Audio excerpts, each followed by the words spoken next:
Sa likod ng bawat pangarap ng isang anak, may lupang isinasangla at pawis na itinitira ng isang ina, si Althea Ramos, isang matalinong estudyante mula sa Leyte. Ang tanging baon niya sa Maynila, ang pangakong kailanman ay hindi na muling magbubukid ang kanyang nanay. At sa wakas, dumating ang sagot sa kanyang mga dalangin. Isang scholarship na magliligtas sa kanila sa kahirapan. Ngunit sa loob ng isang gabi, ang langit na inaabot niya, naging impyernong lalamon sa kanyang danggal. Ang kuwartong itinuring niyang tahanan, inagaw ng pamilyang walang konsensya. Ang perang pinaghirapan niya, ninakaw ng kaibigang itinuring niyang kapatid. At ang kanyang mga gamit, itinapon sa hallway na parang basurang walang halaga. Saksi ang madilim na pasilyo ng dormitoryo o sa bawat patak ng luha ni Althea. Pero tandaan niyo, ang taong wala nang balikan, wala na kinatatakutan. Hindi alam ng kanyang mga kaaway, ang bawat sentimong ninakaw nila, may resibo. At ang bawat sipa nila sa kanyang pagkatao, may kabayaran. Ito ang kwento ng pagtataksil, ng sakripisyo, at ng isang anak na gagamitin ang kanyang talino para bawiin ang danggal na tinapak-tapakan. Dahil sa larong ito, ang akala ninyong basura, ang siyang tatapos sa inyong maruming laro. Althea, huwag kang umasta na parang ikaw ang may-ari ng kwartong ito. Tingnan mo ang paligid mo. Basura na lang ang turing namin sa mga gamit mo, gaya ng turing namin sa'yo. Tumagos ang mga salitang iyon ni B sa dibdib ni Althea. Mas masakit pa kaysa sa lamig ng lamtamatagos sa kanyang manipis na uniforme. Pagod si Althea mula sa kakarampot na oras ng trabaho sa kalenderya, umaasang makakapagpahinga sa maliit na espasyong itinuring niyang tahanan sa loob ng 3 taon sa Maynila. Ngunit ang bumungad sa kanya sa hallway ng dormitoryo ay hindi ang katahimikan, kundi ang mga kahon ng karton na punong-puno ng kanyang mga gamit, ang kanyang mga libro sa accounting, ang mga damit na ilang ulit ng tinahi, at ang tanging litrato nila ng kanyang nanay Rosa na kinuha pa sa Leyte. Sa loob ng room 302, hindi na ang mga gamit ni Althea ang nakita niya. Doon, nakaupo sa kanyang kama ang isang lalaking nasa edad 50, may hawak na bote ng serbesa at malakas na humahalahak habang nanonood ng telebisyon. Iyon ang tatay ni Bea. Sa kabilang kama naman, abala ang nanay at nakababatang kapatid ni Bea sa pag-aayos ng kanilang sariling mga maleta. B, anong ibig sabihin nito?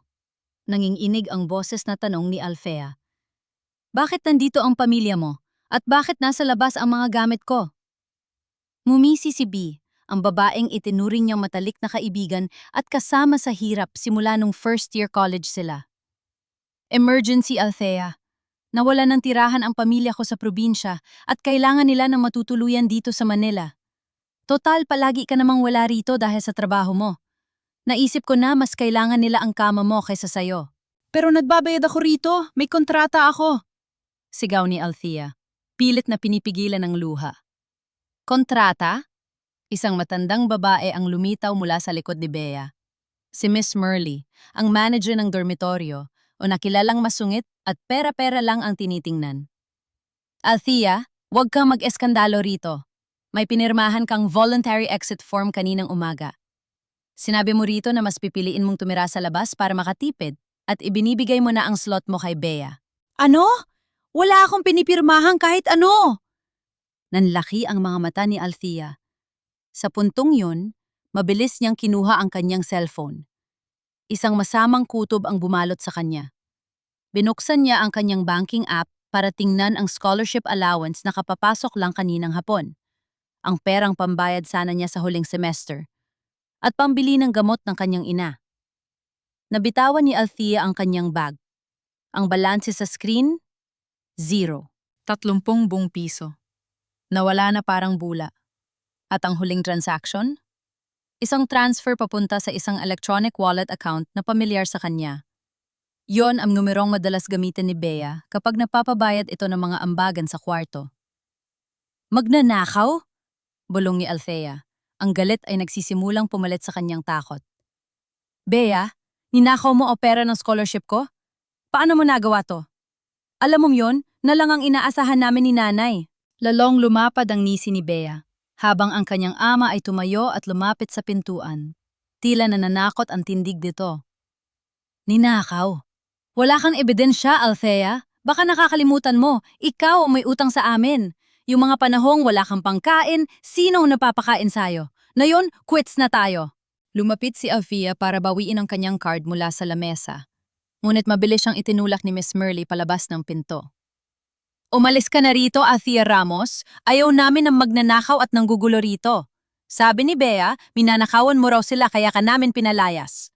Kung ayaw mong tawagin ko ang mga barangay tanod, kunin mo ang mga basura mo sa hallway at huwag ka na magpapakita rito. Padabog na isinara ang pinto sa harap ni Althea. Naiwan siyang nakatayo sa madilim at masikip na hallway, napapaligiran ng mga karton na basa na mula sa tumutulong bubong. Ang kanyang danggal ay niyurakan sa harap ng ibang mga estudyanteng, nagsimula na magsipaglabasan para makiusyoso. Narinig niya ang tawanan ng pamilya ni Bea mula sa loob. Isang tawang puno ng pang-uuyam. Dahan-dahang lumuhod si Althea para pulutin ang litrato nila ng kanyang ina na nalaglag sa sahig. Basag na ang salamin nito.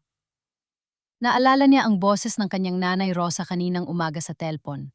Althea, anak, proud na proud ako sa'yo. Konti na lang, gagraduate ka na. Huwag mo kaming alalahanin dito. Kaya ko pa namang magtrabaho sa bukid. Isang malakas na hapdi ang kumurot sa kanyang puso. Ang scholarship na iyon ang tanging paraan para hindi na bumalik sa putika ng kanyang ina. At ngayon sa isang iglap, kinuha yon ng mga taong pinagkatiwalaan niya. Tumayo si Althea, pinunasan ang kanyang luha gamit ang likod ng kanyang palad. Hindi siya aalis ng ganun na lang. Bilang isang accounting student, alam niya ang isang bagay na hindi alam ni Bea. Ang bawat galaw ng pera ay nagiiwan ng bakas. At ang voluntary exit form na sinasabi ni Miss Murley, alam niyang peke ang pirma dun. Bit-bit ang isang basang karton, nagsimulang maglakad si Althea palabas ng dormitory o patungo sa ulan. Wala siyang matutuluyan. Wala siyang pera at wala siyang kakampi. Ngunit habang humahakbang siya palayo, isang pangako ang namuo sa kanyang isipan. Hindi niyo lang ninakawa ng isang estudyante. Bulong niya sa gitna ng dagundong ng kulob. Ninakawan niyo ang isang anak na wala ng ibang pagpipilian kundi ang lumaban.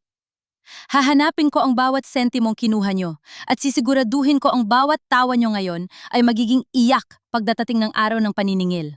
Sa dulo ng hallway, nakita ni Althea si Mang Berting, ang matandang guard na matagal na niyang binibigyan ng kape tuwing gabi. Nakatingin ito sa kanya ng may halong awa, ngunit may kakaibang kinang sa mga mata nito habang pasimpleng itinuturo ang CCTV camera na nakatapat sa opisina ni Miss Murley.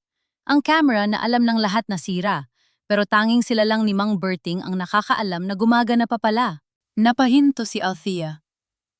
Isang liwanag ng pag-asa ang sumilip sa gitna ng kanyang kawalan. Hindi pa tapos ang laban. Ito pa lang ang simula. Bawat patak ng ulan na tumatama sa balat ni Althea ay parang karayom na tumutusok sa kanyang pagkatao. Sa gitna ng dilim ng kalsada sa Manila, pasan-pasan niya ang isang basang karton, habang ang isa naman ay hila-hila niya sa kalsada. Ang mga libro sa accounting na dati niyang iniingatan ay unti-unti nang lumalambot dahil sa tubig, gaya ng kanyang pag-asa na tila natutunaw na rin sa bawat hakbang. Wala siyang matuluyan.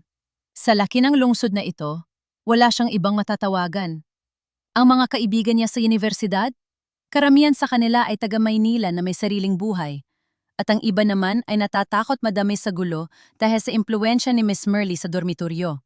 Narating ni Althea ang isang maliit na simbahan malapit sa universidad.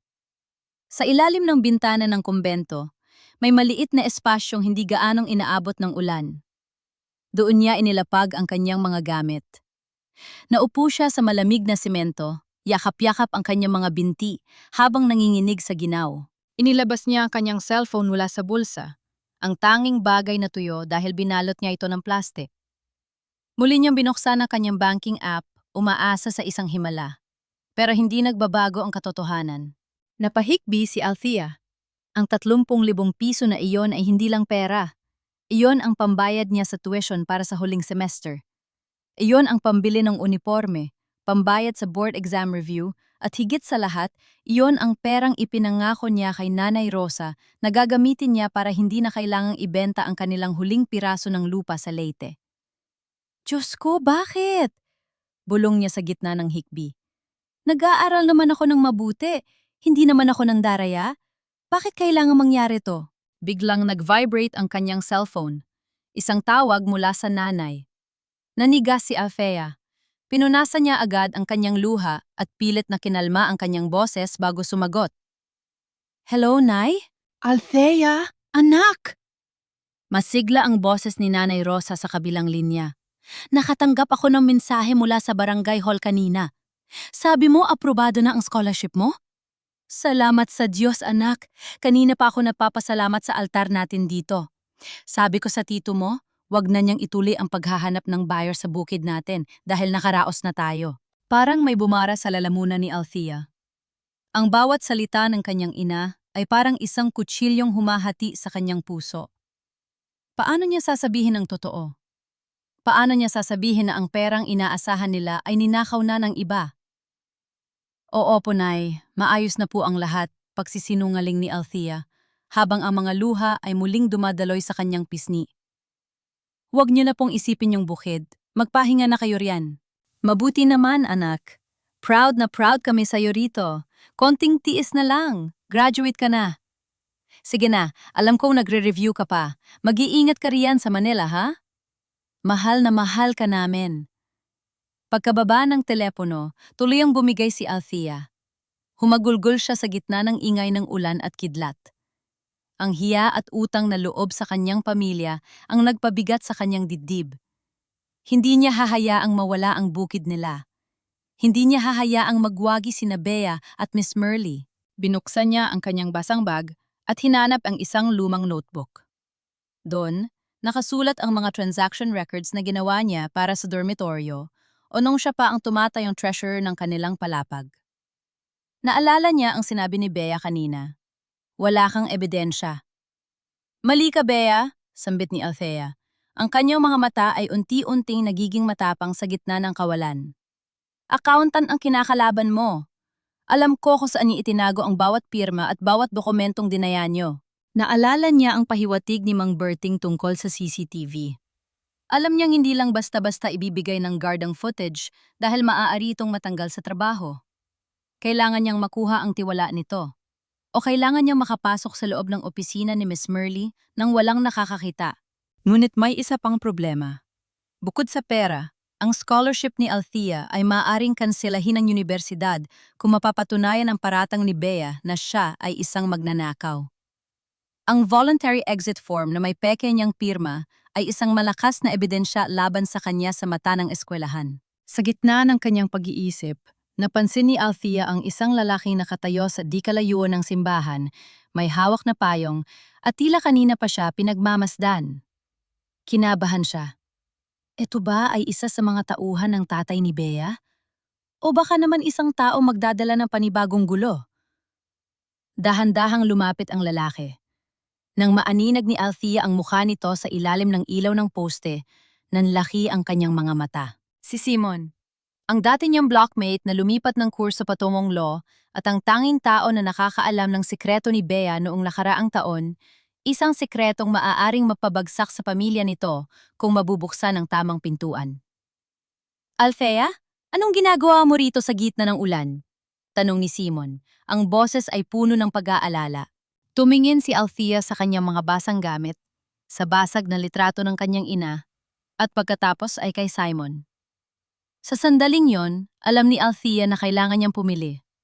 Magmakaawa para sa tulong, o gamitin ang pagkakataong ito para simulan ang kanyang paghihigante. Simon, sabi ni Althea habang tumatayo at pinupunasan ang kanyang muka. Kailangan ko ng abogado. Pero wala akong pambayad. Ang maibibigay ko lang sa iyo ay ang katotohanan tungkol sa kung paano ninanakawan ng pamilya ni Bea ang dormitoryong ito sa loob ng 5 taon. Kumunat ang no ni Simon, tila nagulat sa talim ng boses ni Althea. Ano ang plano mo? Gusto kong bawiin ang scholarship ko, sagot ni Althea. Ang boses ay hindi na nanginginig. At gusto kong makita silang lahat na lumalabas sa dormitoryong yon, na nakaposas.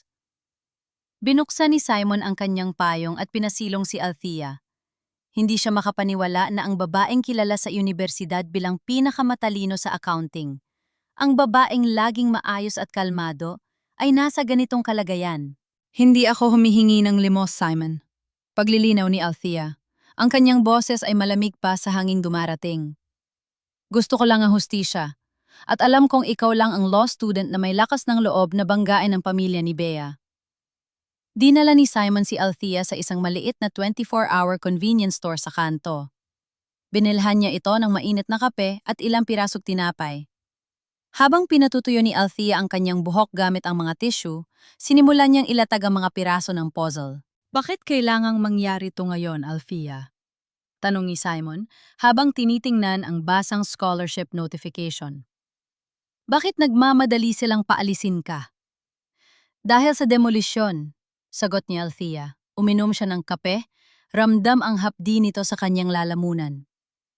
Narinig ko ang usapan ni na Miss Merly at ng tatay ni Bea kanina bago nila ako itulak palabas. May narinig akong halaga, 500,000 piso. Kumunot ang no ni Simon. 500,000? Para sa isang maliit na kwarto sa dormitoryo? Hindi lang yun basta kwarto, Simon. Bilang accounting student, napansin ko ang pattern ng mga records ni Miss Merly noong nakaraang buwan.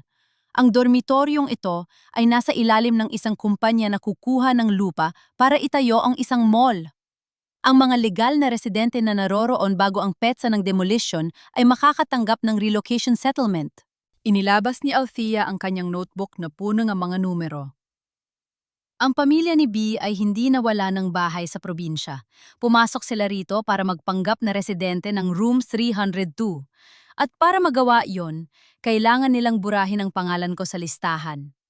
Ang voluntary exit form na sinasabi nila, yon ang gagamitin nila para palabasin na ilang buwan na akong wala rito at ang pamilya ni B ang matagal nang nakatira. Legal squatting, bulong ni Simon. Ang kanyang mga mata ay nanlaki sa gulat. Gagamitin nila ang pangalan mo para makuha ang pera, habang ikaw ang lalabas na nag-abandon sa scholarship at sa slot mo. At hindi lang iyon, dagdag ni Althea. Ang scholarship allowance ko na kinuha ni Bea, ginamit niya yon para bayaran ang down payment kay Miss Merly para sa dokumentong peke. Naglalabas sila ng pera sa loob ng dormitoryo, Simon, at ako ang ginawa nilang biktima para matakpan ang kanilang mga bakas. Napatahimik si Simon. Bilang isang estudyante ng batas, alam niya kung gaano kahirap patunayan ang garitong klasing sabwatan, lalo na kung ang manager mismo ng dormitoryo ang utak. Kailangan natin ng kopya ng listahan ng mga residente na isinumate nila sa kumpanya ng mall, sabi ni Simon. Pero paano natin makukuha yon? Nasa opisina yon ni Miss Merly. Eksaktong pagkatapos sabihin niyo ni Simon, nag-vibrate ang cellphone ni Althea. Isang mensahe mula sa isang hindi kilalang numero. Althea, bumalik ka sa dormitory o bukas sa madaling araw. Bago mag-alas 5, mag-ingat ka. May ilalagay akong susi sa ilalim ng basurahan sa tabi ng guardhouse. M. M? Tanong ni Simon. Si Mylene ba ito o si Miss Merly? Hindi ko alam, sagot ni Althea. Ang kanyang puso ay nagsisimulang tumibok ng mabilis. Pero ito lang ang tanging paraan. Kung makakapasok ako sa opisina ni Miss Merly, makukuha ko ang ledger. Nandon ang lahat ng ebidensya ng mga ghost residents na inilista niya para makakuha ng pera. Masyadong delikado, Althea. Pwede kang makasuhan ng trespassing, babala ni Simon. Wala na akong pwedeng mawala, Simon, sagot ni Althea habang tumatayo. Kinuha na nila ang pera ko, ang dangal ko at ang pangarap ng nanay ko. Kung kailangan kong maging magnanakaw sa paningin nila para makuha ang katotohanan, gagawin ko. Tumingin si Althea sa labas ng bintana. Tumigil na ang ulan, pero ang dilim ng gabi ay tila mas lalong naging mabigat. Alam niyang sa pagbalik niya sa dormitoryong iyon, hindi na siya ang dating Althea na tahimik at sunod-sunuran. Simon, kung sakaling hindi ako makalabas ng maayos bukas, ibigay mo ang notebook na ito sa dean ng accountancy. Sabi ni Althea sabay, abot ng kanyang maliit na notebook. Althea, pangako mo sa akin, Simon. Huwag mong hayaang manalo ang mga aninong yon.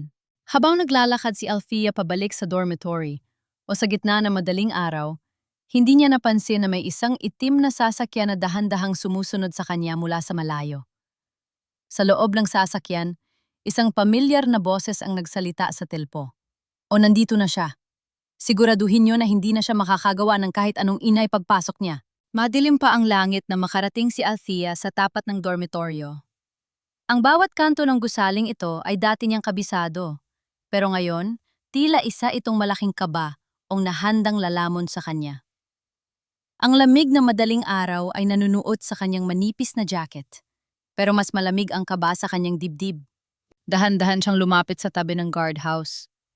Gaya ng nakasaad sa mensahe, kinapa niya ang ilalim ng basurahan. Doon naramdaman ng kanyang mga daliri ang isang malamig na piraso ng bakal. Isang susi. Althea? Isang pamilyar na boses ang nagmula sa likod niya. Halos tumalo ng puso ni Althea sa gulat. Paglingon niya, nakita niya si Mang Berting, ang matandang guard na may hawak na flashlight. Mang Berting! Ako po ito! Bulong ni Althea, pilit na itinatago ang susi sa kanyang palad. Hindi sumagot ang matanda. Sa halip, lumapit siya at itinuon ang flashlight sa direksyon ng opisina ni Miss Merle. Tulog pa ang lahat. May 10 minuto ka bago mag-ikot ang tatay ni Bea. Huwag kang gagawa ng ingay. Salamat po, Mang Berting, wika ni Althea nang may malalim na pasasalamat. Alam niyang isinasakripisyo ng matanda ng kanyang trabaho para sa kanya. Gawin mo ang dapat mong gawin, anak. Ayaw ko rin makita ng isang batang nagsisikap ay tinatalo ng mga boya. Sagot ng matanda bago ito tumalikod at nagkunwaring nagbabasa ng dyaryo. Mabilis na pumasok si Althea sa loob ng gusali. Ang bawat yabag niya sa semento ay tila tunog ng malakas na tambol sa kanyang pandinig. Pagdating sa harap ng opisina ni Miss Merle, nanginginig ang kanyang kamay habang isinususi ang pinto. Click! Bumukas ang pinto. Pumasok si Althea at agad na isinara ito.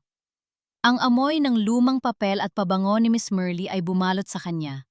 Isog amoy na nagpapaalala sa kanya ng kawalang hustisya noong nakaraang gabi. Hindi siya nag-aksa, yan ang oras. Gamit ang flashlight ng kanyang cellphone, sinimulan niyang halongkatin ang mga cabinet. Hinanap niya ang makapal na asul na folder, ang general ledger ng dormitoryo.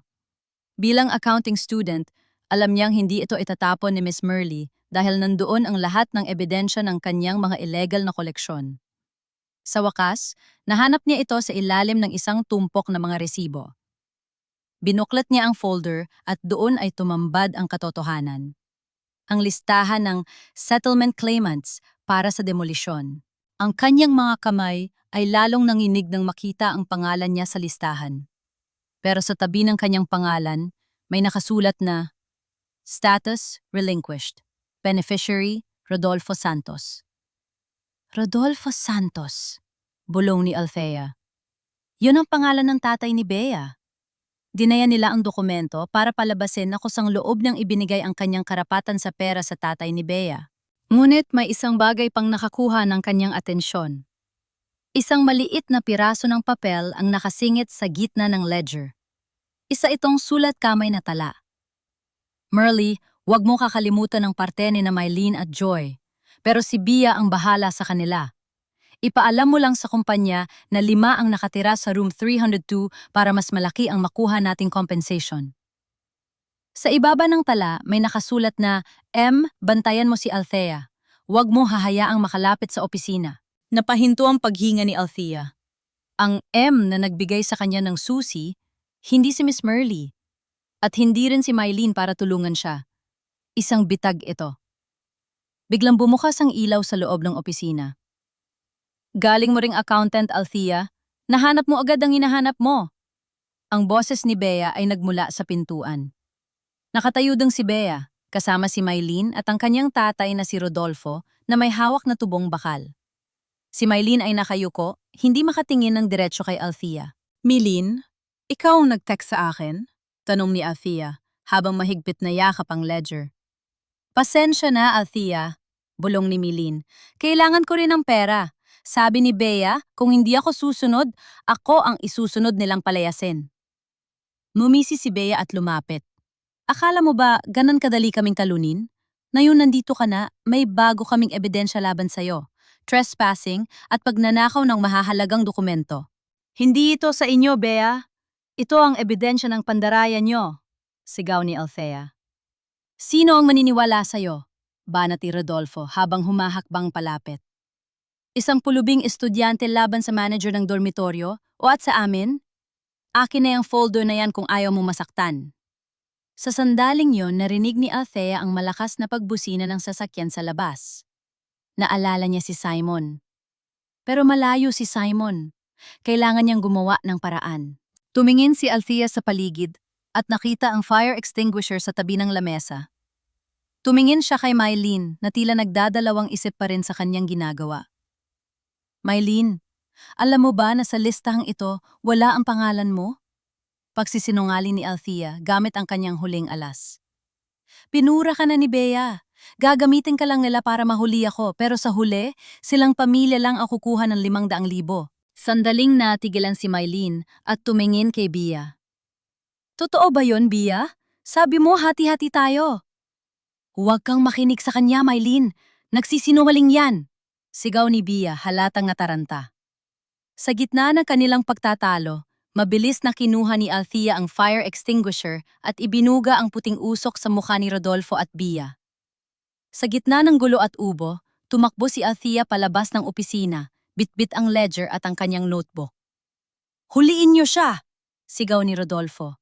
Kumaripas ng takbo si Althea sa hallway, pero pagdating niya sa dulo, nakita niyang nakakandado na ang pangunahing pinto ng dormitoryo.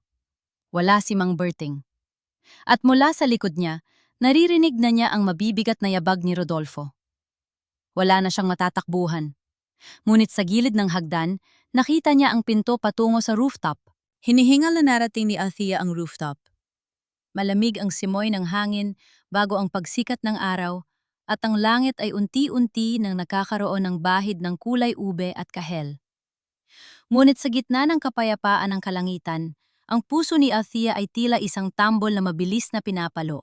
Isinandal niya ang kanyang likod sa malamig na tangke ng tubig.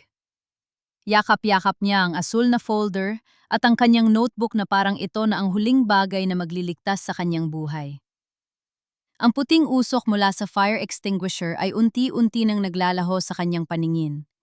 Pero ang takot ay nananatiling nakabaon sa kanyang lalamunan. Sa katahimikan ng rooftop, muling sumagi sa kanyang isipan ang mukha ni Nanay Rosa. Inilabas niya ang basag na litra, tumula sa kanyang bulsa. Sa kabila ng lamat sa salamin, kitang-kita pa rin ang ngiti ng kanyang ina. Isag ngiti na puno ng pag-asa, kahit na ang mga mata nito ay bakas ang pagod mula sa pagtatrabaho sa bukid sa Leyte. Naalala ni Althea ang huling gabi niya sa probinsya bago siya lumuwas ng Maynila. Nagluto ang kanyang nanay ng paborito niyang tinola, kahit na ang ibig sabihin yon ay wala na silang ulam para sa susunod na 3 araw. Althea anak, wika noon ni Nanay Rosa habang hinahaplos ang kanyang buhok. Ang tanging maipapamana ko lang sa'yo ay ang iyong edukasyon. Huwag kang mag-alala sa amin dito. Kahit magbenta ako ng kangkong sa palengke o magtrabaho ng doble sa bukid, itataguyod kita. Basta mangako ka. Huwag mong hahayaang apakan ng iba ang iyong danggal dahil lang tayo ay mahirap. Napapikit si Althea at hinayaan ang isang butil ng luha na pumatak sa basag na litrato. Nay, patawad! Bulong niya. Patawad dahil naging mahina ako. Patawad dahil hinayaan ko silang nakawan tayo. Ngunit kasabay ng paghingi ng tawad ay ang pagdaloy ng isang kakaibang init sa kanyang mga ugat. Hindi ito galit na basta-basta lang. Ito ay ang matibay na determinasyon ng isang anak na ayaw nang makitang nagdurusa ang kanyang magulang. Naalala niya ang bawat sentimong ipinadadala ng kanyang ina. Mga perang galing sa benta ng kakarampot na ani. Mga perang may bahid ng putik at pawis. Ang bawat sentimong iyon ay binaboy ni Bea at Miss Merly. Binuklat ni Althea ang ledger sa isang pahinang hindi niya napansin kanina. Doon, nakita niya ang isang listahan ng mga refunds na hindi kailanman nakarating sa mga estudyante. Libo-libong piso ang ibinubulsa ni Miss Merly mula sa mga depositong dapat ay ibinabalik sa mga nagtatapos na estudyante. Hindi lang ako ang biktima rito, wika ni Althea sa kanyang sarili. Ang buong dormitoryo ay ninanakawan nila. Sa puntong iyon, naintindihan ni Althea ang kanyang tunay na misyon. Hindi lang ito tungkol sa kanyang scholarship. Tungkol ito sa lahat ng mga estudyanteng katulad niya na nagsisikap, nagugutom, at nagtitiis para lang makapagtapos, habang ang mga taong nasa kapangyarihan ay nagpapakasasa sa kanilang pinaghirapan. Kinuha niya ang kanyang cellphone at mabilis na kinuha ng litra tuong bawat pahina ng ledger. Ang kanyang mga daliri ay hindi na nanginginig. Bawat click ng camera ay parang tunog ng isang baril na inihahanda para sa digmaan. Kung ituturing niyo akong basura, sisiguraduhin kong ang basurang ito ang lason na tatapos sa inyo. Sambit niya ng may paninindigan. Biglang narinig ni Althea ang kalasag ng bakal. Ang pinto patungo sa rooftop ay dahan-dahang bumukas. Agad na nagtago si Althea sa likod ng malaking tangke ng tubig, pinipigilan ang kanyang paghinga. Narinig niya ang mabibigat na hakbang sa semento. Hindi ito ang mabilis na hakbang ni Rodolfo o ang maingay na takong ni Bea. Ang hakbang na ito ay mabagal, tila nag-aalangan. Althea? Isang mahinang boses ang tumawag sa kanyang pangalan, si Joy. Ang isa pa niyang roommate na laging tahimik at sunod-sunuran kay Bea. Althea, alam kong nandito ka. Bulong ni Joy. Ang boses ay tila naiiyak. Umalis ka na habang wala pa si Rodolfo. Tinatawagan na nila ang mga pulis. Sasabihin nila na magnanakaw ka at nanakit ka ng tao. Hindi lumabas si Althea. Bakit mo ako tinutulungan, Joy? Di ba kasabot kat ka rin nila? Natatakot ako, Althea! Hikbi ni Joy. Sabi ni Bea, bibigyan niya ako ng pera pambayad sa tuition ko dahil tatanggalin na ang tatay ko sa trabaho. Pero nakita ko ang listahan kanina habang nag-aaway sila ni Mylene. Wala ang pangalan ko roon. Wala kaming mapapala ni Mylene. Ginamit lang nila kami. Lumabas si Althea mula sa kanyang pagkakapagtago, bit-bit ang ledger. Tiningnan niya si Joy ng diretso sa mga mata. Kung gusto mong itama ang mali, Joy, tuluman mo ako. Hindi pera ang kailangan mo ngayon, kundi ang malinis na pangalan. Anong gagawin ko? Tanong ni Joy. Ibigay mo ang cellphone mo sa akin, utos ni Althea. At tawagan mo si Simon. Sabihin mo sa kanya, ang audit ay magsisimula na sa loob ng 1 oras. Bago pa makasagot si Joy, narinig nila ang malakas na kalabog ng pinto ng rooftop na bumukas ng tuluyan. Sa pagkakataong ito, si Rodolfo na ang pumasok, may hawak na flashlight at isang galit na muka. Nandyan lang kayo! Sigaw ni Rodolfo. Tumingin si Althea kay Joy at pagkatapos ay sa ledger. Alam niyang ito na ang huling pagkakataon. Huwag kang lalapit, Mang Rodolfo! Sigaw ni Althea, habang pilit na itinatago ang tanging inig ng kanyang boses. Itinaas niya ang asul na folder sa gilid ng rooftop, tila handa itong itapon sa ibaba. Isang hakbang pa at sisiguraduhin kong wala kayong makukuhang kahit 1 sentimo sa kumpanya. Napatigil si Rodolfo. Ang kanyang mukha na dati ay puno ng pagbabanta ay napalitan ng pag-aalinlangan. Ang greed o kasakiman ay isang malakas na motibasyon at alam ni Althea kung paano ito gamitin laban sa kanyang kaaway. Ibigay mo sa akin yan, Althea. Huwag mong gawing mas mahirap ang sitwasyon mo. Pigil himingang sabi ni Rodolfo. Nasa baba na ang mga pulis. Kapag nahanap nila yan sa'yo, pagnanakaw ang ikakaso namin. Pagnanakaw? Tumawa ng mapait si Althea. Bakit hindi natin pag-usapan ang tunay na pagnanakaw? Mang Rodolfo, accountant ako. Alam ko kung paano magbasa ng numero. Nakita ko na ang totoong settlement agreement sa pagitan ni Miss Merly at ng kumpanya. Tumingin si Althea kay Joy na nakatayo sa pagitan nila, nanginginig sa takot. Pagkatapos ay minalas niya muli si Rodolfo. Alam niyo ba na 3 milyong piso ang kabuuang makukuha ni Miss Merly para sa buong palapag? At sa listang ito, nakasulat na 500,000 lang ang mapupunta sa pamilya niyo. Pero alam niyo ba kung ano ang nakalagay sa bank transfer details na nakasingit dito? Kumunot ang no ni Rodolfo. Anong sinasabi mo? Ang account na nakalagay para sa settlement niyo ay hindi sa inyo, kundi isang joint account ni na Miss Merly at Bea. Pagsisinungaling ni Althea. Isang kalkuladong sugal base sa mga nakita niyang ugnayan sa ledger. Kayo ang gumagawa ng maruming trabaho, Mang Rodolfo. Kayo ang nananakot. Kayo ang humaharap sa gulo. Pero sa huli, ang anak niyo at si Miss Merly lang ang maghahati sa pera. Iiwanan kayo sa ere. Nagsisinungaling ka! Sigaw ni Rodolfo. Pero bakas sa kanyang mga mata ang pagdududa. Alam niya kung gaano katuso si Miss Merly at alam niya kung gaano gustong makaalis ni Bea sa poder niya. Tingnan niyo ang pahina 142, hamon ni Althea.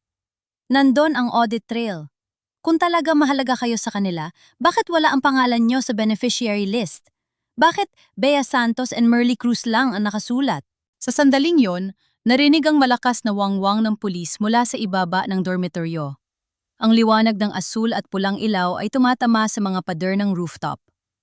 Joy, na yun na! Bulong ni Althea. Nagulat si Rodolfo nang biglang tumakbo si Joy patungo sa kabilang dulo ng rooftop. Bitbit ang cellphone nito kung saan nasend na ni Althea ang lahat ng litrato ng ebidensya. Anong? Akmang hahabulin ni Rodolfo si Joy. Pero mabilis siyang hinarangan ni Althea gamit ang mabigat na fire extinguisher na kinuha niya kanina. Ang ebidensya ay wala na sa akin, Mang Rodolfo, sabi ni Althea. Ang boses ay puno ng tapang. Nasa cloud na ang lahat ng records niyo. Kahit patayin niyo pa ako o makuha ang folder na ito, huli na ang lahat.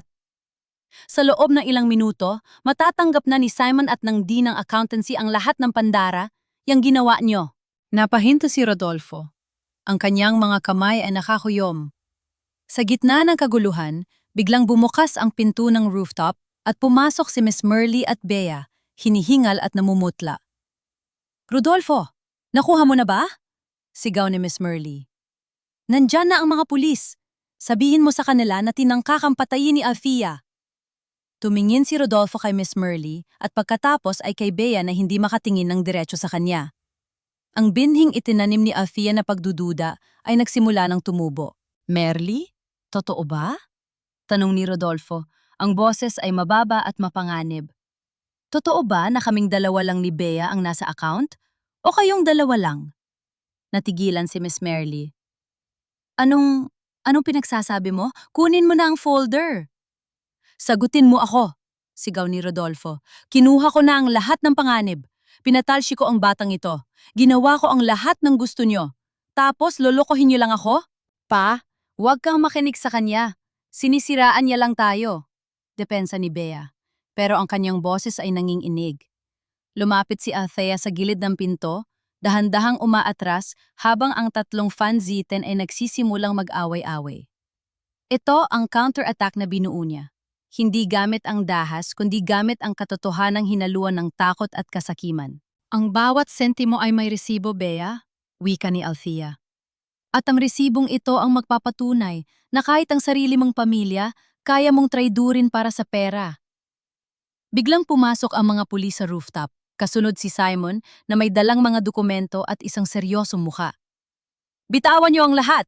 Utos ng mga pulis. Itinaas ni Althea ang kanyang mga kamay, pero may ngiti sa kanyang mga labi. Ang folder ay kinuha ng mga pulis, pero alam niya na ang tunay na laban ay tapos na sa kanyang isipan. Ang pagkawasak ng kanilang alyansa ay mas malakas na ebidensya kaysa sa anumang papel. Officer, sabi ni Althea habang tinitingnan si Miss Merly na sinusubukang tumakas pero hinarangan ni Simon. Gusto ko pong maghain ng formal na reklamo. Hindi lang pagnanakaw ng scholarship, kundi grand estafa at falsification of public documents. Tumingin si Althea kay Bea na ngayon ay umiiyak na sa takot. Ang dating kaibigan na tumawag sa kanya na basura ay ngayon ang mukhang basurang itatapon ng sarili nitong ama at ng batas. Ngunit bago pa man madala ang lahat sa presinto, may isang tawag na pumasok sa cellphone ni Miss Merly na naka-loudspeaker dahil sa pagkakahulog nito sa semento. Hello? Miss Merly? Ito ang kumpanya ng mall. Gusto lang namin ipaalam na kanselado na ang lahat ng settlement claims para sa room 302 dahil sa natuklasang fraudulent entry ng isang anonymous whistleblower. Nanahimik ang buong rooftop. Ang perang pinag-awayan nila, ang perang naging dahilan ng pagtatrador nila kay Althea, ay naglaho na parang bula bago pa man nila mahawakan. Yon ang pinakamasakit na karma para sa kanila. At para kay Althea, yon ang simula ng kanyang muling pagbangon. Ang tunog ng posas na nag-uumpugan ay parang musika sa pandinig ni Althea, isang malamig na himig ng katarungan sa gitna ng mainit na tensyon sa rooftop. Habang hila-hila ng mga pulis sina Rodolfo at Miss Merly, hindi pa rin tumitigil sa pagsigaw ang manager ng dormitoryo. Bitawan niyo ako! Wala kayong karapatan! Althea, sisiguraduhin ko mabubulok ka sa kulungan sa paninirang puri. Angil ni Miss Merly. Ang kanyang mukha ay pulang-pula sa galit at hiya. Ngunit kalmado lang si Althea. Lumapit siya kay Miss Merly at tiningnan ito ng diretso sa mga mata. Hindi po ito paninirang puri, Miss Merly.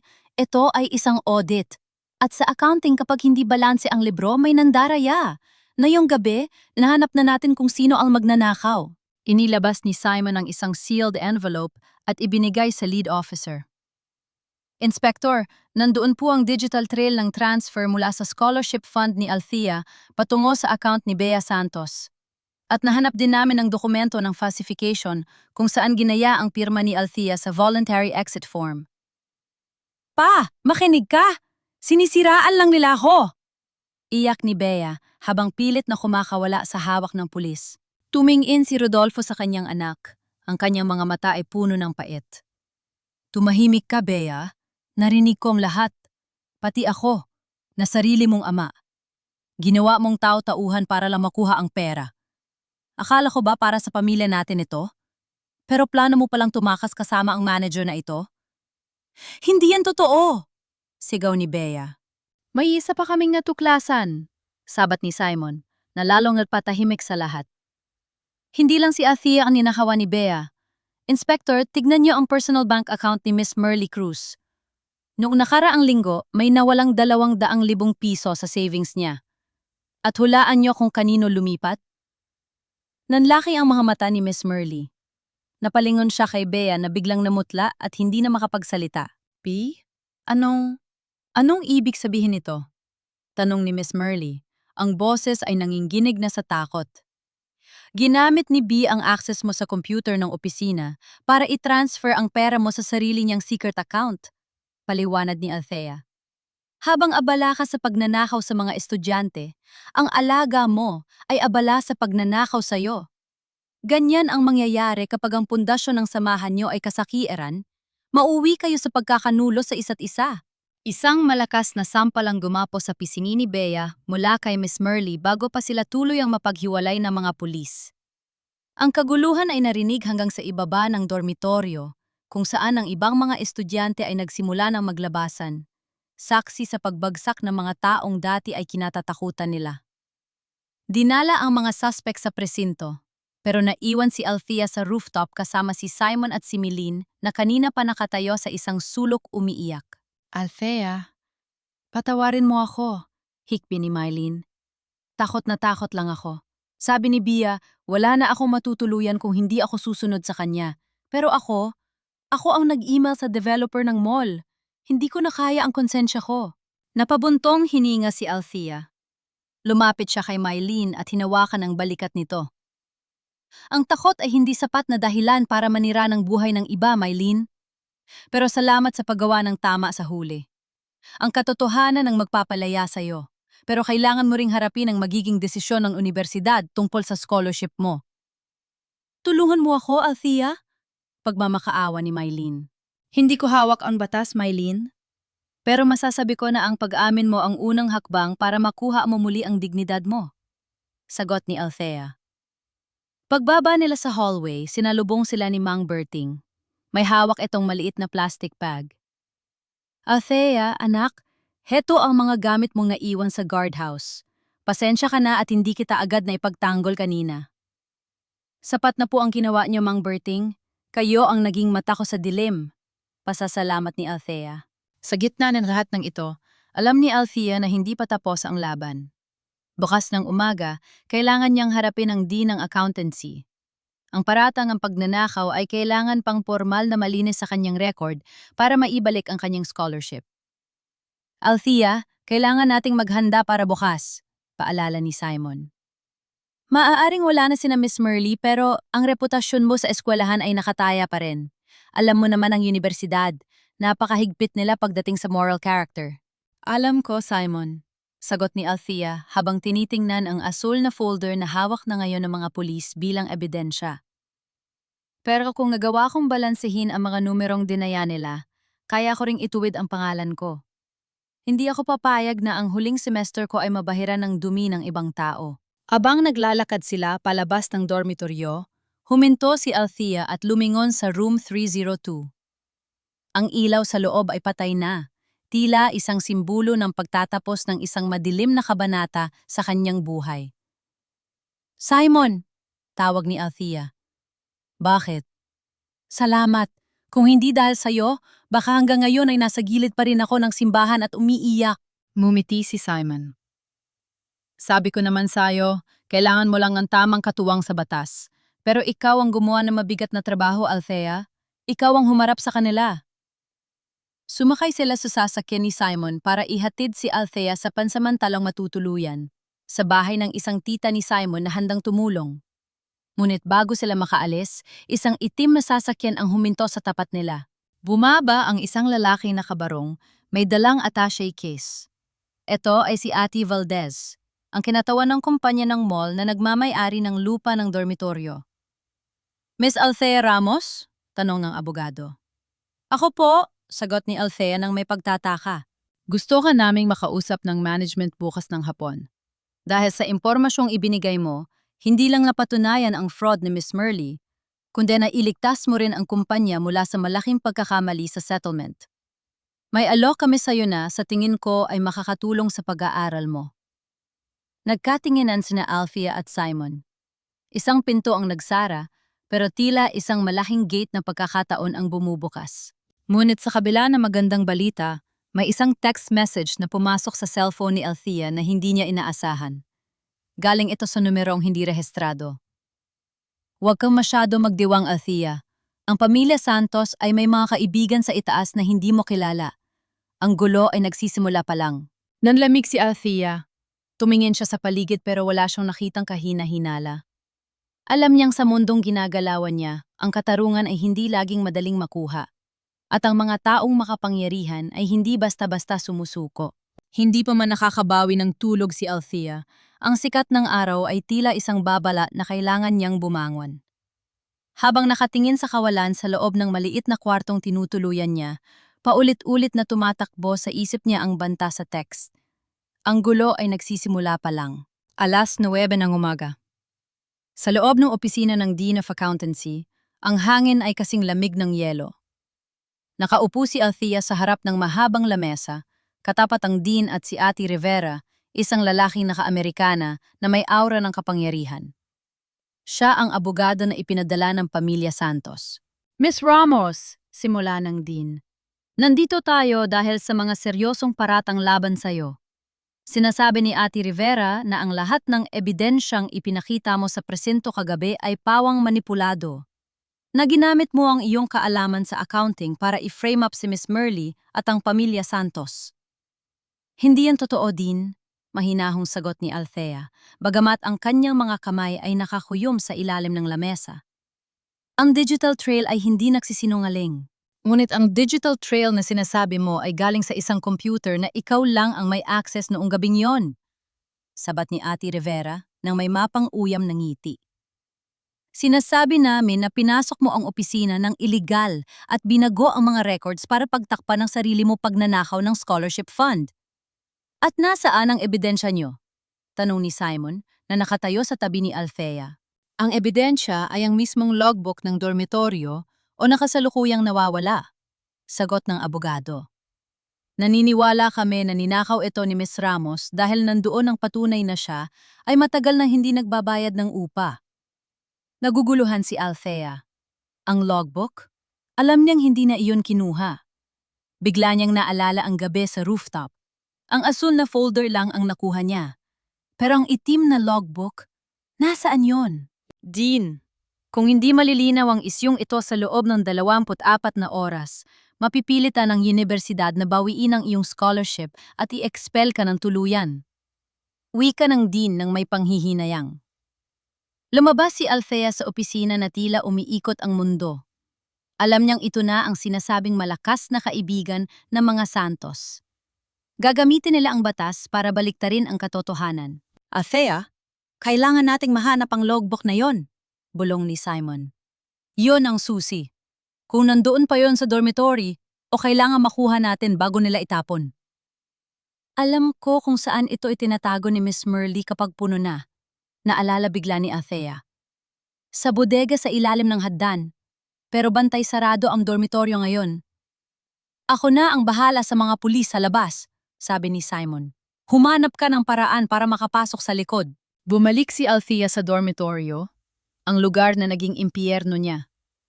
Gamit ang kanyang kaalaman sa mga pasikot-sikot, dumaan siya sa lagusan ng basura sa likod ng gusali. Madilim, mabaho at puno ng alikabok, pero wala siyang pakialam. Narating niya ang bodega. Sa gitna ng mga sirang silya at lumang kama, hinalugog niya ang bawat sulok. Ang pawis ay tumatagaktak sa kanyang no. Sa wakas, sa ilalim ng isang tumpok ng mga lumang kurtina, nakita niya ang itim na logbook. Binuklat niya ito. Doon ay nakasulat ang totoong petsa ng pagdating ng pamilya ni Bea. Isang linggo pa lang ang nakakalipas, hindi 3 buwan, gaya ng sinasabi nila sa settlement claim. Ito ang ebidensyang wawasak sa depensa ni Ate Rivera. Ngunit bago pa man siya makatayo, narinig niya ang kalabog ng pinto. Bam! Ang bakal na pinto ng bodega ay isinara mula sa labas. Narinig ni Althea ang pag-ikot ng susi. Akala mo ba ganun kakatalino, Althea? Ang boses na iyon, hindi kay B. Kay Jason Santos yon. Ang kuya ni B na kilalang basagulero at sanggano. Jason! Buksan mo to! Sigaw ni Althea habang pilit na kinakalampag ang pinto. Diyan ka muna magpahinga, accountant. Tawa ni Jason mula sa kabilang panig.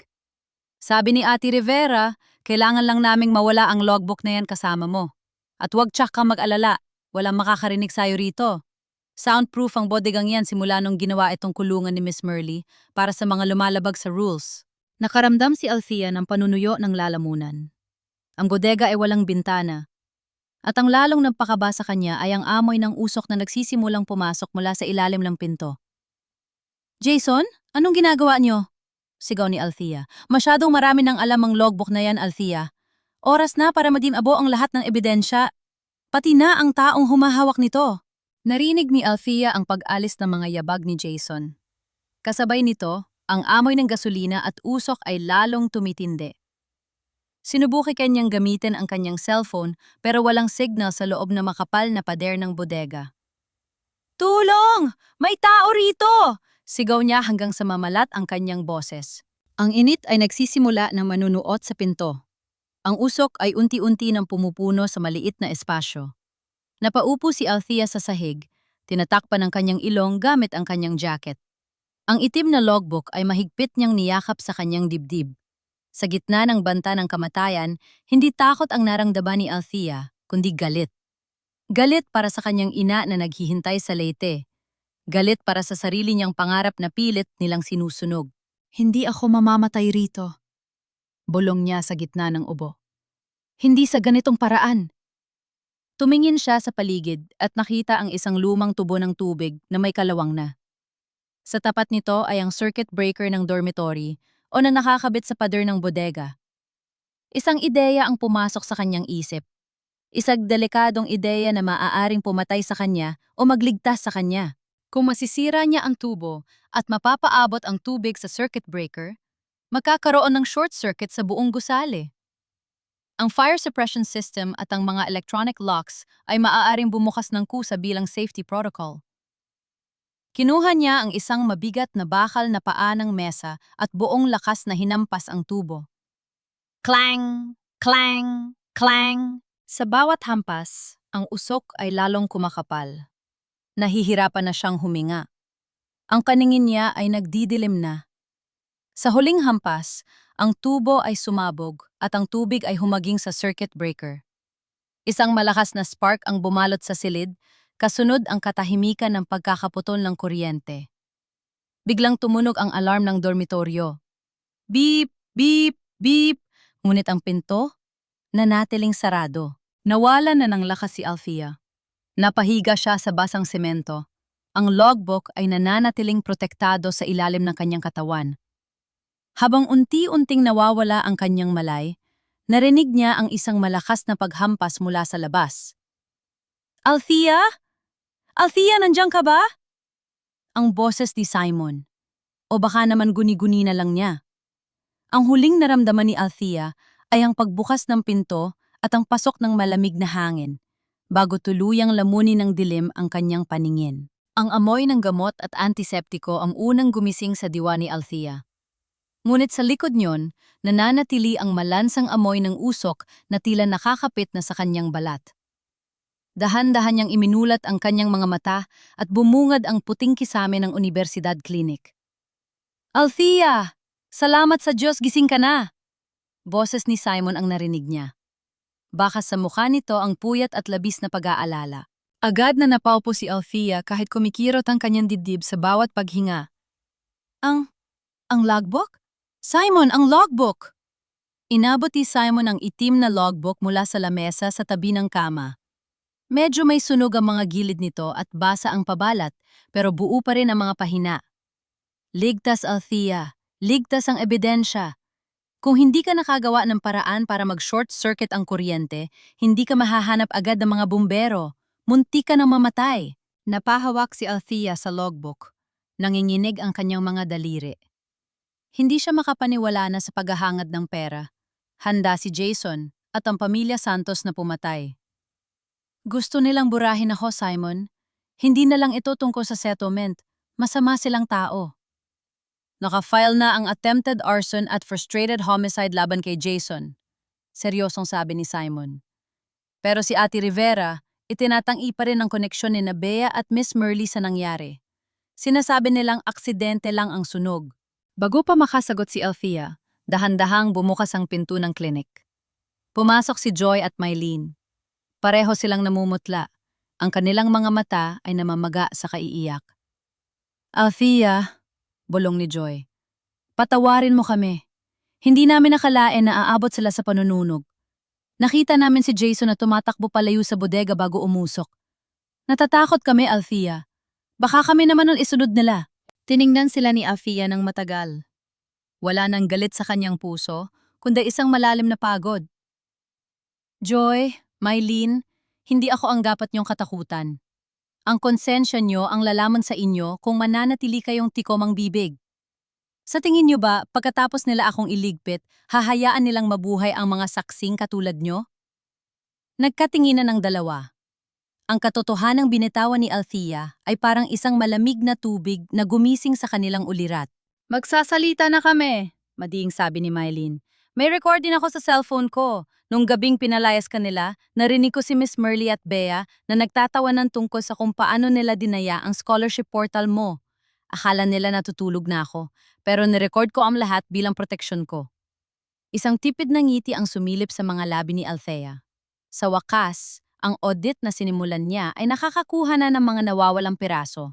Simon! Tawag ni Althea habang pilit na tumatayo mula sa kama kahit nanghihina pa. Kailangan natin ihanda ang lahat para sa hearing sa Board of Regents mamayang hapon. Hindi lang logbook ang ihaharap ko.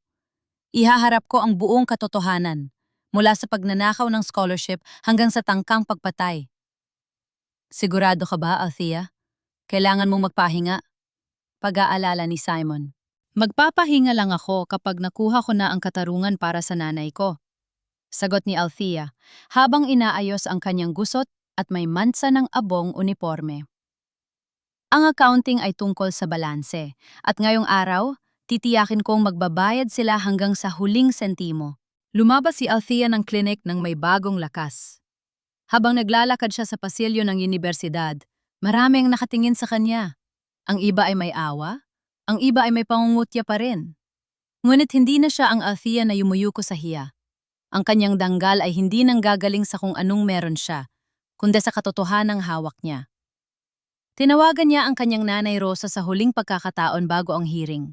Nay, huwag po kayong matakot sa anumang balitang marinig niyo. Malapit na po akong umuwi, at pangako, ang lupa natin sa Leyte, mananatiling atin. Pagbaba ng telepono, humarap si Althea sa malaking pinto ng boardroom. Sa loob, nandoon ang dean, ang mga opisyal ng universidad, at ang mapang-aping pamilya Santos kasama ang kanilang mayabang na abogado. Pinihit ni Althea ang doorknob. Ang valley ng kanya pagdurusa ay tapos na. Panahon na para sa paghatol. Bumukas ang malaking pinto ng boardroom at tumambad kay Althea ang isang mahabang lamesang gawa sa mahogany kung saan nakaupo ang pinakamataas na opisyal ng universidad. Sa kabilang dulo, nakaupo si Bea, si Miss Merle, at ang kanilang abogadong si Ate Rivera. Wala si Jason. Alam ng lahat na nasa kustodya na ito ng mga pulis. Ngunit ang pamilya Santos ay nananatiling matigas ang ulo. Ms. Ramos, we were informed about the incident at the dormitory, Simuling board chairman. But Ate Rivera here is insisting that you were the one who started the fire to destroy records of your alleged theft. What can you say about this? Lumingon si Althea kay Bea. Nakita niya ang mapang-aping ni Iti sa mga labi nito, tila naniniwalang wala ng laban ng isang mahirap na estudyante. Dahan-dahang inilapag ni Althea ang itim na logbook sa gitna ng lamesa. Ang mga gilid dito ay itim mula sa apoy, pero ang katotohanang nakapaloob dito ay mananatiling malinaw. Ito po ang logbook na sinubukang sunugin ni Jason Santos kasamang buhay ko. Seryosong wika ni Althea. Dito po nakasulat ang totoong petsa kung kailan dumating ang pamilya ni Bea sa room 302. Hindi po sila matagal na residente gaya ng isinumitay nilang claim para sa settlement. Sila po ay mga impostor na pumasok lang para nakawan ang kumpanya ng mall at ang scholarship fund ko. Isang yuwad na logbook, sigaw ni Ate Rivera. Maaring gawa-gawa mo lang ang mga sulat na yan, Miss Ramos. Kung gawa-gawa lang po ito, bakit kailangang magbuwis ng buhay si Jason Santos para lang mawala ito? Tanong ni Simon na nakatayo sa likod ni Althea bilang kanyang legal counsel. Biglang bumukas muli ang pinto. Pumasok sina Mylene at Joy. Ang kanilang presensya ay parang isang malakas na sampal sa mukha ni Bea at Miss Merle. Dean? Chairman? Wika ni Mylene. Ang boses ay nanginginig pero determinado. Nandito po kami para magsalita. Pagod na kaming matakot. Hawak ko po ang audio recording ng pag-uusap ni Miss Merle at Bea noong gabing dinaya nila ang portal ni Althea. Narinig ko po kung paano nila pinagtawanan ang paghihirap ni Althea. Pinindot ni Mylene ang play sa kanyang cellphone. Ang boses ni Bea ay umalingaw-ngaw sa buong boardroom. Masyadong bilib sa sarili si Althea. Akala niya sapat na ang pagiging matalino. Hindi niya alam sa isang pindot ko lang, ang scholarship na pinaghirapan niya ay magiging pambili ko na ng bagong designer bag at pambayad kay Tita Merle. Katahimikan. Ang mukha ni Bea ay nagmula sa pagiging maputi patungong abo. Si Miss Merle naman ay nagsimulang pawisan ng malapot. Hindi lang po yan, patuloy ni Althea habang tinititigan si Miss Merle. Miss Merle, alam ko po na hanggang ngayon ay naniniwala kayong kakampi niya si Bea. Pero natingnan niyo na po ba ang inyong personal bank account kaninang umaga? Anong ibig mong sabihin? Tanong ni Miss Merle. Ang boses ay halos pabulong na. Nahanap po namin ang link ng transfer mula sa account niyo, sabi ni Althea sabay abot ng isang pirasong papel. Ang audit trail na nakuha niya bago ang sunog. Habang ginagamit niyo si Bea para paalisin ako, ginamit naman kayo ni Bea para makuha ang pinag-ipunan niyo. 200,000 piso, Miss Merle. Napunta sa lihin na account ni Bea sa kabilang bangko. Nanlaki ang mga mata ni Miss Merle. Lumingon siya kay Bea na ngayon ay nanginginig na sa takot. Bea? Hayop ka? Totoo ba ito? Sigaw ni Miss Merle. Ako na ang nag-alaga sa'yo. Ako na ang nagbigay sa'yo ng lahat. Ipinahama ko ang trabaho ko para sa inyo. Tita, huwag kang maniwala sa kanya. Sinisiraan niya lang tayo. Iyak ni Bea. Ang pera ay hindi nagsisinungaling, Miss Merle. Madiing sabi ni Althea. May resibo ang bawat pagnanakaw na ginawa ni Bea sa inyo. Doon na bumigay si Miss Merle. Ang kasakiman na nagbuklod sa kanila, ang siya rin naging mitsa ng kanilang pagkawasak. Chairman! Dean! Aamin na ako. Totoo ang lahat. Ako ang nag-forge ng pirma ni Althea sa voluntary exit form dahil pinangakuan ako ng pamilya Santos ng malaking parte sa settlement. Pero hindi ko alam na ninanakawan din ako ng batang ito. Tita Merle, tumahimik ka. Sigaw ni Ate Rivera. Pero huli na ang lahat. Nagsimulang mag-ingay ang boardroom. Ang pader ng mga kasinungalingan ay tuluyan ng gumuho. Ang Dean ay tumayo. Ang mukha ay puno ng galit at disgusto. Enough! Sigaw ng Dean. Ms. Merle Cruz, you are hereby terminated for gross misconduct and criminal fraud. Ms. Bea Santos, you are expelled from this university effective immediately. Your records will be marked with permanent disqualification. At tungkol sa inyong pamilya, Ate Rivera, ang pulisya na ang bahala sa kasong arson at attempted murder. Tumingin ang dean kay Althea, ang kanyang boses ay lumambot. Miss Ramos, on behalf of the university, we apologize for this grave injustice. Your scholarship is fully restored. Not only that, we will provide you with a full grant for your board exam reviews and a student housing allowance until you graduate. Napahinga ng malalim si Althea. Parang isang mabigat na pader ang natanggal sa kanyang dibdib. Lumingon siya kay B na ngayon ay kinakaladkad na palabas ng security, umiiyak at nagsisigaw, habang ang tatay nito ay nakaposas na ring dinala ng mga pulis. Althea! Magbabayad ka! Hindi pa ito tapos! Sigaw ni B. Mumiti lang si Althea. Isagniti ng tunay na tagumpay. Tapos na B, ang audit ay tapos na, at sa huli ang katotohanan ang laging lumalabas na balanse. Paglabas ni Althea ng boardroom, sinalubong siya ni Joy at Mylene. Althea, salamat sa pagbibigay sa amin ng lakas ng loob, sabi ni Joy. Salamat din sa inyo, sagot ni Althea. Dahil sa inyo, napatunayan nating hindi kailangan maging mayaman para manalo sa laban. Sa dulo ng hallway, nakita ni Althea si Simon. Lumapit ito at iniabot ang kanyang cellphone. Althea, may tumatawag. Ang nanay mo. Nanginginig ang kamay ni Althea nang sagutin niya ang tawag. Hello, Nay? Nay, tapos na po. Ligtas na po ang scholarship ko. At Nay, ang lupa natin, hindi na kailanman magagalaw ng kahit sino. Narinig ni Althea ang iyak ng kagalakan ng kanyang ina mula sa Leyte. Sa sandaling iyon, alam ni Althea na ang lahat ng sakit, ang lamig ng ulan at ang usok ng bodega ay sulit na. Ang dignidad na tinangka nilang sunugin ay muling nagliwanag, mas matatag at mas nagnaningning kaysa dati. Lumipas ang ilang araw na parang isang panaginip. Ang ingay ng mga sirena ng pulis at ang init ng apoy sa bodega ay napalitan ng katahimikan ng pag-asa. Sa harap ng dormitoryo, nakatayo si Althea. Tinitingnan ng gusaling, minsan ay naging saksi sa kanyang pinakamamababang sandali. Ngunit sa pagkakataong ito, hindi siya nakayuko. Hindi na siya ang basura sa hallway. Althea, heto na ang mga susi mo! Masayang bati ni Mang Berting habang iniabot ang susi ng room 302. Ang matandang guard ay may malapad na niti, tila nabunutan din ng tinik sa lalamunan. Linis na ang loob, wala na ang amoy ng mga santos. Salamat po, Mang Berting, sagot ni Althea. Salamat sa lahat. Pagpasok niya sa kwarto, bumungad sa kanya ang amoy ng bagong linis na sahig at sariwang hangin mula sa bintana. Ang mga gamit ni Bea at ng kanyang pamilya ay wala na. Ang tanging naroon ay ang kanyang sariling mga kahon. Ang mga kartong dati ay basang-basa sa ulan. Ngayon ay maayos na nakasalansan sa kinalalagyan. Umupo si Althea sa kanyang kama. Kinuha niya ang litrato nila ni Nanay Rosa. Ipinagawa niya ang basag na salamin nito. Bago na ang frame, pero ang niti ng kanyang ina sa loob ay nananatiling luma at puno ng pagmamahal. Nabalitaan niya ang kinahinatnan ng mga nang-api sa kanya.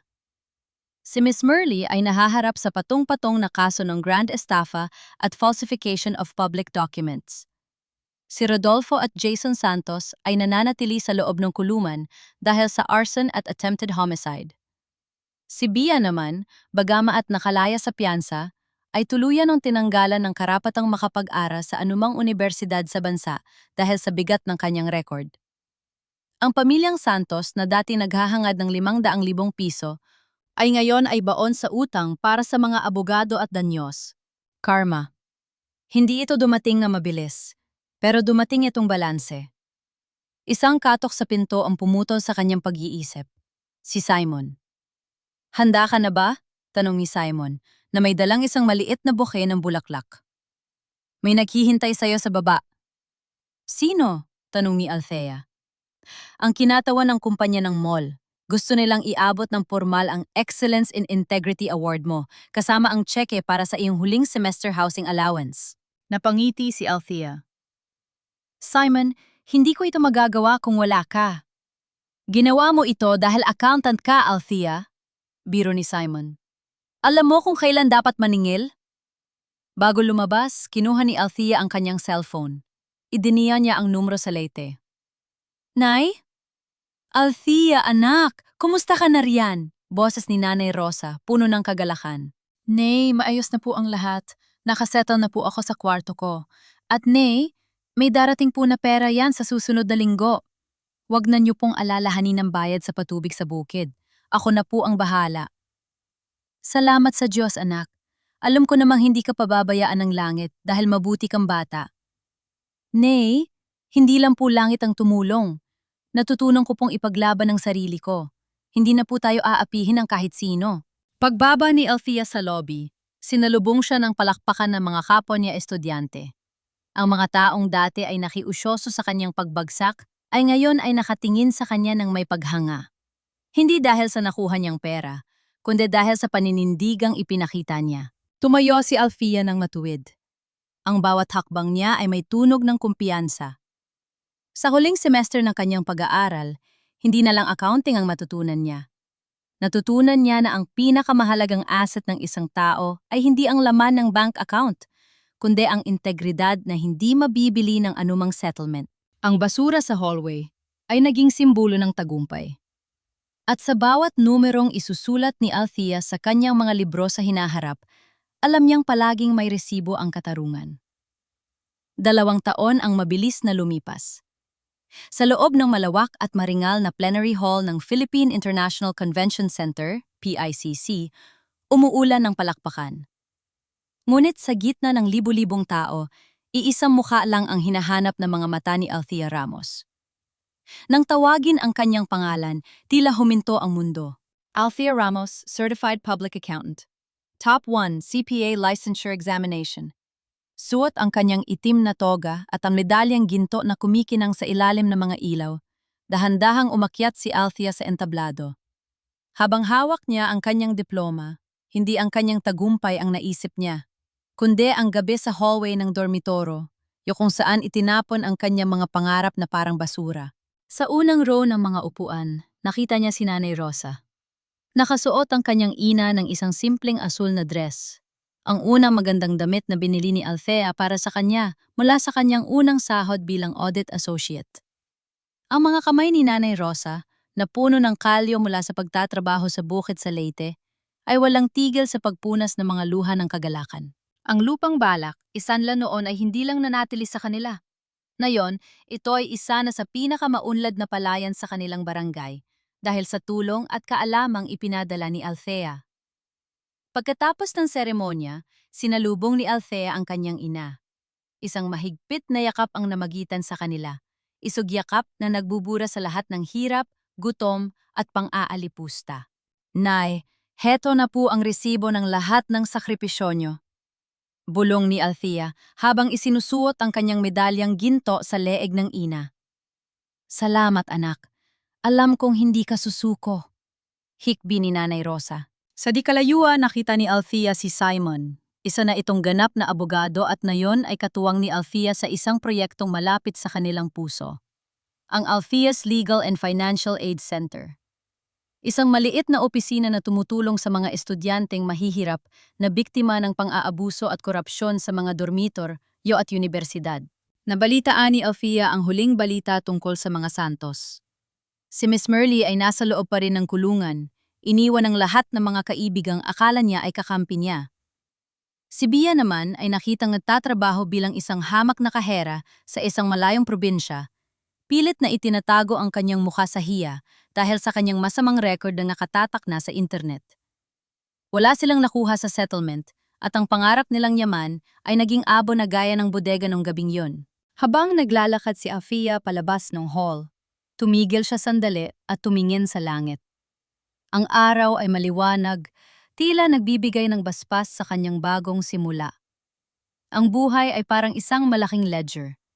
Maaaring sa simula ay puro debit o paghihirap ang nakasulat. Maaaring subukan ng iba na dayain ang mga numero at nakawan ka ng iyong halaga.